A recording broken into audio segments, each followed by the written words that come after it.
1385 deputy CM గారు.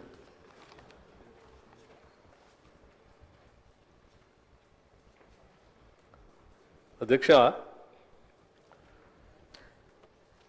కాంగ్రెస్ ప్రభుత్వం అధికారంలోకి రాకముందు ఎన్నికల సందర్భంగా మేము అధికారంలోకి వచ్చిన తర్వాత ఈ రాష్ట్రంలో ఉన్నటువంటి నిరుపేద మధ్యతరగతి కుటుంబాలకు సంబంధించినటువంటి కుటుంబాలకి 200 యూనిట్ లోపల ఉచిత కరెంటు ఇస్తామని చెప్పినటువంటి వాగ్దానాన్ని నిజం చేస్తూ ఈ ప్రభుత్వం మహాలక్ష్మి పథకంలో భాగంగా గృహజ్యోతి పథకాన్ని పెద్ద ఎత్తున అమలు చేస్తూ ముందుకు పోతా ఉన్నాం అధ్యక్ష. దీనికి సంబంధించి మొదటి ప్రశ్నకి అవునండి,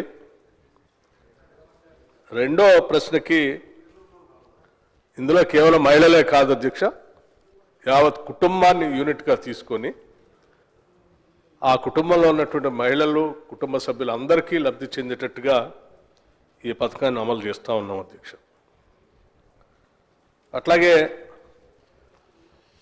ఈ పథకానికి సంబంధించి రాష్ట్రంలో ఎస్పీడీసీఎల్లో భాగంగా ఎన్పీడీసీఎల్లో భాగంగా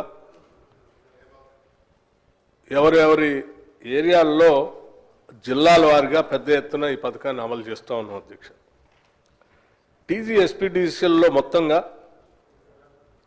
25,35,560 కుటుంబాలకి ఈ ఉచిత కరెంటుని 200 యూనిట్ లోపల వాడుకునేటువంటి వాళ్ళందరికీ కూడా వారు కట్టాల్సిన బిల్లుని వారు కట్టకుండా వారి తరఫున రాష్ట్ర ప్రభుత్వం ఈ ఎస్పీడీసీఎల్కి ప్రతి నెల చెల్లిస్తూ ఉంది ఇన్ని లక్షల కుటుంబాలకి.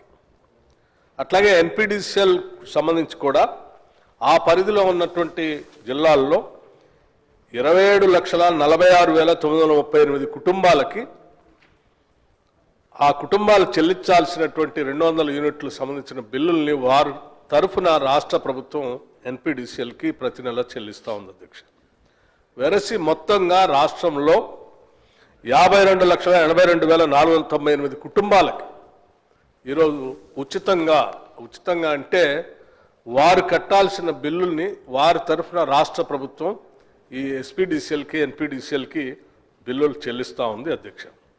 దీనికి సంబంధించి మొత్తంగా ఇప్పుడు ఈ పథకాన్ని అమల్లో తీసుకొచ్చిన దగ్గర నుంచి 2025 డిసెంబర్ వరకు రాష్ట్ర ప్రభుత్వం ఈ 200 యూనిట్లు పొందుతున్నటువంటి లబ్ధిదారుల పక్షాన రాష్ట్ర ప్రభుత్వం ఈ ఎస్పీడీసీఎల్కి ఎన్పీడీసీఎల్కి చెల్లించినటువంటి మొత్తం 3,593 కోట్ల రూపాయలని ప్రజల పక్షాన రాష్ట్ర ప్రభుత్వం వారికి చెల్లించింది అధ్యక్ష.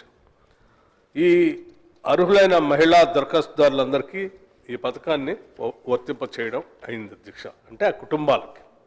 అధ్యక్ష, ఇది ఈ రాష్ట్రంలో రాష్ట్ర ప్రభుత్వం ప్రజల పక్షాన మేము ఇచ్చినటువంటి హామీలు కట్టుబడి ప్రజల కోసం నిత్యం తప్పిస్తూ వారికి ఉచిత కరెంటు ఇస్తూ ఇన్ని వేల కోట్ల రూపాయలు వాళ్ళ కుటుంబాలకు ఆదా చేస్తూ ఈ ఆదా చేసినటువంటి 3,593 కోట్ల రూపాయలు వాళ్ళ కుటుంబాలు ఎదగటానికి, వాళ్ళ పిల్లలు చదివించుకోవటానికి, వాళ్ళు ఆర్థికంగా నిలదొక్కుకోవటానికి ఉపయోగపడినందుకు ఈ రాష్ట్ర ప్రభుత్వం ఈరోజు చాలా సంతోషిస్తూ ఉంది అధ్యక్ష. ఇప్పటివరకే కాదు, భవిష్యత్తులో కూడా మేము ఈ పథకాన్ని కొనసాగిస్తాం.